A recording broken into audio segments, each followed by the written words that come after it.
There is a specific sound to a door that has been closed 10,000 times. It's not the hollow, plastic click of a modern lease. It's a heavy, mechanical thud, a sound of finality. To a stranger, this truck is a relic, a collection of faded paint, rusted wheel wells, and an odometer that has circled the earth a dozen times. They see a machine that is past its prime, but the person behind the wheel sees something else. They see a silent witness. In an era defined by the upgrade, where we are conditioned to discard our phones, our clothes, and even our relationships at the first sign of friction, refusing to sell a 20-year-old truck is a radical psychological stance. It is not about a lack of money, nor is it about a simple dislike of new technology. It is about identity preservation. It is about the profound and wordless bond between a man and the only object in his life that has never asked him to be someone else. We live in the age of the disposable object. Modern consumerism is built on the principle of planned obsolescence, the idea that things are supposed to break, to fade, and to be replaced. This creates a psychological state of permanent transition, where nothing in our physical world is allowed to grow old with us. But for the long-term truck owner, the vehicle is the fixed point. While jobs have come and gone, while children have grown, and while the landscape of their town has shifted from open fields to concrete sprawls, the truck has remained the same. Psychologically, this creates a sense of anchor attachment. When the world feels chaotic, the truck provides a physical manifestation of stability. But to understand why this bond becomes so unbreakable, we have to look at how we project our own history onto the steel. The truck occupies a unique space in the human psyche. Unlike the luxury car, which is a symbol of status, or the family van, which is a symbol of utility, the truck is historically the workhorse.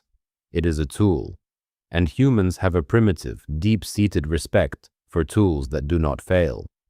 In ancient cultures, an artisan would use the same hammer or the same loom for their entire life. These objects weren't just equipment. They were seen as having a spirit earned through years of shared labor. This is what the Japanese call tsukumogami, the belief that an object, after reaching its 100th year, acquires a soul. While a modern truck might not have reached a century, in the compressed time of our digital age, 20 years feels like an eternity. By keeping the truck, the owner is honoring the vow of the tool. They are rejecting the modern idea that newer is better and embracing the older, quieter wisdom that proven is sacred. Why is it so hard to let go? The answer lies in externalized memory. Psychologists know that our memories aren't just stored in our neurons. They are hooked onto our environment. The dent in the tailgate isn't just a blemish. It's the day you helped your son move into his first apartment. The stain on the floorboard is the coffee you spilled on the morning of a job interview that changed your life. When you sit in that seat, you aren't just sitting in a chair. You are sitting in a chronological map of your own existence. This leads to the endowment effect, where we overvalue what we own because it has become an extension of ourself. But there is a deeper layer, continuity of self. As we age, we often feel a sense of self-fragmentation. We look at photos of ourselves from 20 years ago and feel like we are looking at a stranger. The truck acts as the connective tissue. It is the proof that the man who drove it in his 20s is the same man driving it in his 50s. To sell the truck would be to sell the evidence of his own journey. It would be a form of narrative violence against his own life story. Today, society views this loyalty with suspicion. We are told that efficiency is the only metric that matters. That a newer truck would have better fuel economy, more safety features, and seamless connectivity. But the long-term owner understands a different kind of efficiency, emotional efficiency. A new vehicle requires a new debt, It requires the stress of the first scratch. It requires learning a new interface that will be obsolete in 3 years. The old truck, however, costs nothing but maintenance. It offers the freedom of the known. There is a subtle rebellion in driving a vehicle that is paid for in a world built on credit. It is an expression of internal locus of control. By refusing to participate in the cycle of constant upgrading, the owner is signaling that their self-worth is not tied to the new. They are finding dignity in the enduring. They are choosing the architecture of the permanent over the aesthetic of the temporary. But let us go even further. Because the psychology of the long-term truck owner doesn't just live in the mind, it lives in the hands. Think about the rituals, the way you grip the steering wheel in exactly the same spot, worn smooth over a decade of morning commutes. The way you know, without looking, exactly how much pressure the brake pedal needs on a wet road.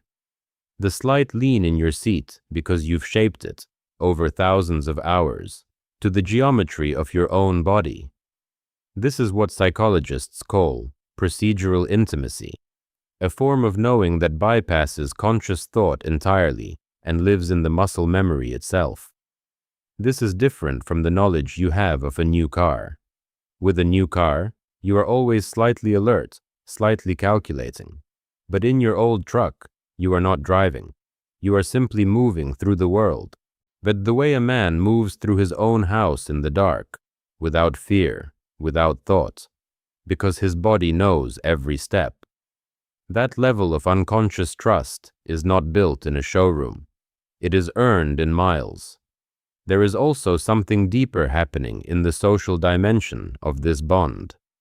Because the truck has a face, not metaphorically, literally. The front grille, the headlights, the curve of the hood, these features activate the same part of the human brain that recognizes human faces. This is called the pareidolia effect, and car designers have exploited it for decades. But what happens when you have looked at the same face for 20 years? You stop seeing it as a machine. You start seeing it as a companion. Owners of long-term vehicles will often use personal pronouns without realizing it. One, she's running a little rough this week. He got me home in that blizzard. The truck is no longer an it. It has crossed the threshold from object to character, and we do not abandon characters. We do not trade in characters for newer models. We remain loyal to them, the same way we remain loyal to old friends who have weathered the years alongside us. This is the character threshold, the moment an object stops being something you own and becomes something you know. Now consider what happens inside a long-term truck owner when someone else drives it. There is an almost universal discomfort, a low-grade anxiety, a heightened vigilance that doesn't fully go away until the keys are back in their hand. This isn't possessiveness in the petty sense. It's something more primal. When psychologists describe this as an extended self-violation, the same discomfort you might feel if a stranger wore your grandfather's watch or sat in your specific chair at the dinner table without being asked. The truck has been incorporated so deeply into the owner's identity that another person's hands on the wheel feels, on some level, like an intrusion into the self, into the archive, into the story. And this reveals something profound about the nature of ownership. We tend to think that ownership is about possession, about having legal title to something. But the real psychology of ownership is about narration. You own what you have lived inside. You own what has been present for your private moments. You own what has heard you sing off-key to the radio at 6 in the morning when no one was watching. There is one more dimension that rarely gets discussed, the truck as a measure of time that actually makes sense. We live in an era of digital timelessness. Your email inbox looks the same today as it did 5 years ago. Your social media feed has no beginning and no end. The apps on your phone are updated silently overnight.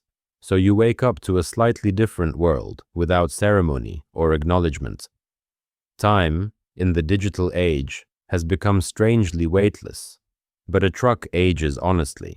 The paint oxidizes in a way that tells you exactly how many summers have passed. The odometer ticks forward with a kind of irreversible physical certainty that a screen can never replicate. When you look at the wear on the driver's seat, you are looking at a physical record of time, your time, rendered in fabric and foam and steel. That this is what scholars of material culture call honest aging. And in a world flooded with things that refuse to show their age, with apps and interfaces that are always fresh, always updated, always pretending to be new, there is a radical honesty in a truck that wears every year on its body without apology. The truck doesn't pretend, and neither does the man who keeps it. We often think of our lives as a series of destinations, the places we go, the things we achieve. But perhaps life is actually found in the vessels that carry us there. A truck that has been with you for 20 years isn't just a mode of transport. It is a monument to your own resilience. It has seen your failures, your triumphs, and the long, quiet miles in between. It doesn't judge the rust on your body any more than you judge the rust on its fenders. You have grown old together, and there is a profound, almost sacred beauty in that shared decay. So the next time someone looks at your old truck and asks why you haven't traded it in yet, why you haven't upgraded to something with a touchscreen and a backup camera, and 36 months of no interest, you don't owe them an explanation that fits inside their logic, because they are asking a financial question, and you are answering a human one. The truck knows things about you that no dealer's lot has ever earned the right to know.